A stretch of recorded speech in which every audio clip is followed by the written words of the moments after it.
താലൂക്ക് കാർഷിക ഗ്രാമവികസന bank UDF പിടിച്ചെടുത്തു. സംസ്ഥാന കാർഷിക വികസന ബാങ്കിന്റെ ഭരണം പിടിച്ചെടുക്കുന്നതിന് വേണ്ടി CPMന്റെ നേതൃത്വത്തിൽ LDF നടത്തിയ എല്ലാ അട്ടിമറികളെയും തകർത്ത് വൈക്കത്ത് UDF ചരിത്ര വിജയം കുറിച്ചു.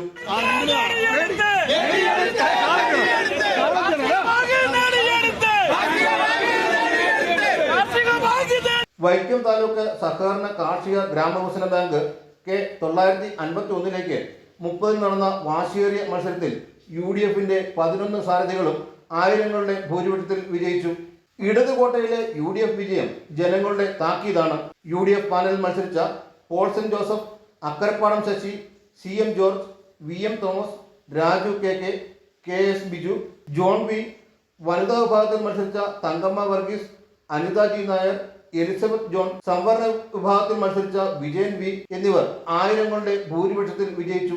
തെരഞ്ഞെടുപ്പിന് ഹൈക്കോടതി നിർദ്ദേശത്തെ തുടർന്ന് പോലീസ് സംരക്ഷണവും സുതാര്യത ഉറപ്പുവരുത്താനായി കോടതി പ്രത്യേക നിരീക്ഷകനെയും വീഡിയോ റെക്കോർഡിംഗും ഏർപ്പെടുത്തിയിരുന്നു. UDFന്റെ വിജയത്തിനായി പ്രവർത്തിച്ച എല്ലാ പ്രവർത്തകർക്കും UDF നേതാക്കളായ പോൾസൺ ജോസഫ്, അക്കരപ്പാടം ശശി എന്നിവർ ആശംസകളും നന്ദിയും അറിയിച്ചു. Vision news, Vaikom.